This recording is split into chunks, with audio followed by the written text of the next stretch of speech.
Kwiindaba zethu namhlanje, abahlali basenkululekweni kuKomani bajongene nemeko enzima betyhola umasipala ngokungabi nankathalo. Abahlali babalise ngenkunkuma ehlala iveki ingaqokolelwa kwizitalato nakwiindawo zokuhlala. Iindawo ezininzi sele zigcwele imfucuza, nto leyo ebeka impilo yoluntu emngciphekweni.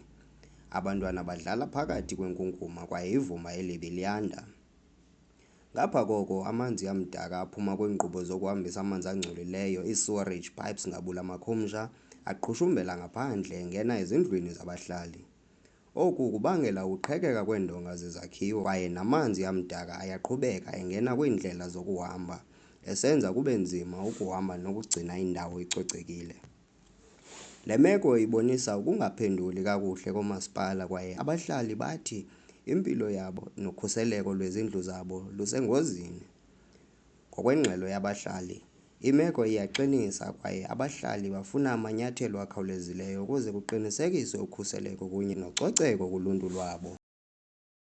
Alright, ibhuti mna ndingumhlali walapha enkululekweni, ndihlala kwa-5305 apha eZone 3. Ingxaki ndinayo njengomhlali, ewe umbane ublokiwe. Umbane ublokelwa ii-services esingazibhataliyo zikamasipala. Nanjengomhlali mna walapha enkululekweni, apha ndifike ngo-1997, ndiyayazi kakuhle, ndiyayiqonda kakuhle uba bekumele uba ii-services zikamasipala or ii-rates zikamasipala siyazibhatala. But ke ngoku ndineproblem mna njengomhlali walapha enkululekweni. Kubuhlungu kum, asisebenzi, and ke ngoku njengoba singasebenzi kubuhlungu ubhatala ityala ongaliqondi. Ndizawuthi ndiliqonda, ndizothi ndilazi, ngoba amanzi mna ndinawo eyadini yam. I think inoba i-3 years ndiyigqibile or 4 years sendixakwe nakubala. Andinayo nemitha. Last year ndandiripotile, uChristian wafika kwam wajonga nje, wajonga, ndabe ndimcacisela uba imitha thina asinayo nommelwane wam, ise-next door. Waromba nje uChristian wathi uzawubuya usojonga iyumba ezawuromba amanzi. Till today akabikho manzi. Nenkunkuma lena umasipala athi mna mandiyibhatale njengomhlali walapha enkululekweni, naloo mali ndingayikhupha kabuhlungu xa ndinoyikhupha because inkunkuma mna ndiyitshisa phaa efolweni. Andithathelwa mgqomo mna, andazi suku laa nkunkuma, andazi itraki ibifika ngolwesingaphi, ndisebumnyameni kwiinto ezilolo hlobo. So inkunkuma abayilandi babona? Andifuni nokuxokisela bhuti, mna andazi niks uba inkunkuma ithethwa ngolwesingaphi. Kuthi ngaloo mini uyibona imoto kamasipala ingxola kwesi strato ndikuso ngoku kuba ndihlala kwisitrato esingemva. Ubuke wathetha ngento yamanzi ubana ihamba njani, awuninawo amanzi eyadini? Andinawo mna bhuti nommelwane wam amanzi, asinayo nemitha, sikha ebantwini. Kangoba ngosesincedwa litanki elaziswa nguceba apha elitsalwe kwitepu yakudala isengamatyotyombe. Siphila kwelo tanki, uba elaa tanki alinamanzi kuba yingxaki. And ke ngoku le nto yala manzi izawusixabanisa nabamelwane, ngoba xa umasipala ngoku esenza amatyala amangaka wamanzi, akukho mmelwane uzawuvuma mna ndiyokha amanzi kwakhe ekubeni uba ityala lamanzi linyuka ngolu hlobo. Ayikho enye into yokugqibela? Ayikho enye into mna, into endinoyithetha bhuti, umasipala makasincede qha asilungiselele amanzi, asithuthele inkunkuma, sibe aware ngento esiza kuyibhatala because asiyazi uba sizawubhatala ntoni. Mna ndiyazi, mandingathetheli omnye umntu, andiyazi mna ndizawubhatala ntoni kwamasipala because andinamanzi, andiyazi inkunkuma ithathwa ngolwesingaphi. Singabahlali basenkululekweni kuKomani sinengxaki enkulu gqithi malunga nomasipala wethu. Umasipala wethu uyasirobha kakhulu. Okokuqala, akasithutheli inkunkuma apha enkululekweni, usicimela umbane engakhange asixelele. Number 2, sinabantwana abanganabazali ezindlini, athe kubo abanalungelelo ubhatala mbane, kodwa xa ecimela wonke umntu uyabacimela. Usifuna ii-documents, usifuna ii-payslips zethu, ii-bank statements zethu. Asiyazi uba ufuna ujonga ntoni kuso. Oyi-one oyileyo kwamasipala yokuxela uba ndicimela umbane, I don't know how. Umasipala ufuna i-bank statement, afune imali. Ukuba loo mali iyaphi asiyazi. Number 3, kuzitamkoko apha, kuyanuka, kuyiloo nto, kurongo apha, sisengxakini eninzi gqithi, kumdaka, but umasipala umile uba masibhatale umbane. Umbane ucimile njengangoku, le ndawo sime kuyo thina kumnyama, asinambane, asinagolden, akho nto sinayo thina. abantu bezinye iingingqi bayazifumana ii-services thina esingazifumaniyo siyafostela uba masizibhatale. Basilayitela iintsuku ezimbalwa but ezo ntsuku zimbalwa azithathi nexesha elingakanani. Nombane abasanda usitshintshela wona uthatha i-2 days umbane uphele owe-R100. Asiyazi uba kwenzeka njani. Kudala sikhompleyina umasipala akanaxesha laloo nto, usixelela uba masibhatale. Umzekelo, mna kule ndawo ndime kuyo ndihlala ndedwa ekhaya, ndixhomekeke kwigranti yomntanam, bathe bafuna i-700 kum. Xa ndibuza kulaa ndoda iphetheyo phaa kwamasipala uba njani i-700 kum, wathi mandithathe mandifune i-370. Andiyifumani i-370, andiyazi nam uba kwathini kuze ndingayifumani 370. Andizuyofostela abantu bakwaSASSA bandinike i-370.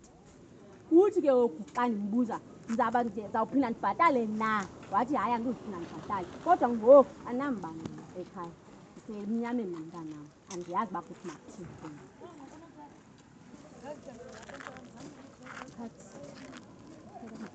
Umasipala walapha eKomani akasenzeli kakuhle izinto kufanele ukuba asenzele ngazo, ngoba singebahlali siyakhala, sikhale sodwa singade siye phaa kuye sibe sithetha sodwa ecaleni singayufika kuye. Kodwa siye senza indlela ngoku xa esibhlokela umbane umasipala, kodwa umbane siyawuthenga. Umbane ngoku siyawuthenga, side senza indlela ngoLwesine kule veki iphelileyo sakutsho kuye uba yintoni ngoku esicimela umbane engasixelelanga nje. Yonke mos into eyenziwayo ebantwini mos abantu bayaziswa, anditsho ninjalo naloo nto, bayaziswa abantu. Kuthiwe ke ngoku ngemini ethile siza kwenza into ethile, thina apha kwenza sixelela ngayo sukayenze ngongathi thina ngoku asingobahlali, ngongathi asingobantu kule ndawo wasifaka kuyo. Basafakwa nguye apha, safakwa nguye esithi ezi zindlu zizindlu zabantu abahluphekileyo. Andanoba ke ngoku asihluphekanga na, uba sihluphekile singabantu bepeyi, mna ndiyapeya, ndingumntu wepeyi. Kodwa ngoLwesine kuthiwe kum ngoLwesine mandize nezinto zam zonke, ndiyotshona kwaSASSA ndiyothatha ileta endingqinayo uba ndiyapeya na. Ngongathi ngoku ipeyi mna ndiyayigunyata, kodwa ndiyigunyata ipeyi. Ndibanikile ke ngoLwesihlanu ezo nto zabo ndozifaka phaa. Intona ke ngoku asavana kwinto enye, kwathiwa mandikhuphe imali, mandize ne-500. Ithi into yam ndizayithatha phi i-500? Kwathiwa kum ke ngoku ngala maledi uba into esokolisayo phaa kwamasipala ngala maledi aqashwe ngabo, ngala maledi aqashiweyo phaa asokolisa sithumashe ebantwini, bayifuna imali. Ndabona ke kuthunywa bona abantu ke ndiqonda uba banesibindi ebantwini. Kwathiwa mandize ne-340 xa ndithatha nayo i-500. Ndabuza ke mna ndizayithatha phi i-340 leyo, ndimke nabo phaa mna ndingakhange ndivane nabo ngoLwesihlanu. 500 ne-340 mama bathi yeyantoni? Bathi kaloku le 500 bayifuna kum yeyobhatala umbane, batsho la maledi. Ngoku xa ndithi andinayo i-500 bathi ke ngoku mandikhuphe i-340. Yabona uba ke ngoku bayihlisa ngoku laa mali yabo bebeyibize kuqala. Andiyazi ke laa nto yenziwayo phaa noba isemthethweni na, uba imali yabo ihlinyuka, kwabanye kukhutshwa i-200, kwabanye kukhutshwa i-150, kwabanye kufunwe laa 500. Andiyazi noba isemthethweni nalaa nto yenziwayo yona phayana basenza yona, uba kasinamali. Mna ke andinayo imali yorenta mna le nto yabo bayifunayo uba bathe kuthi nxa siye phaa bathi umbane bawucinyiswa yinto yoba inkunkuma siyibhatale.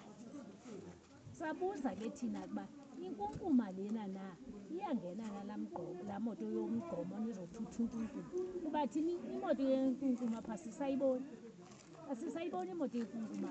Inkunkuma thina siyijula phaa nantsi indawo esiyijula kuyo yilaa foni. Ndide ndathi mna kubo yibetani khanithumele umntu onyanisekileyo azotshekisha apha enkulekweni azajonga uba inkunkuma siyigalelaphi.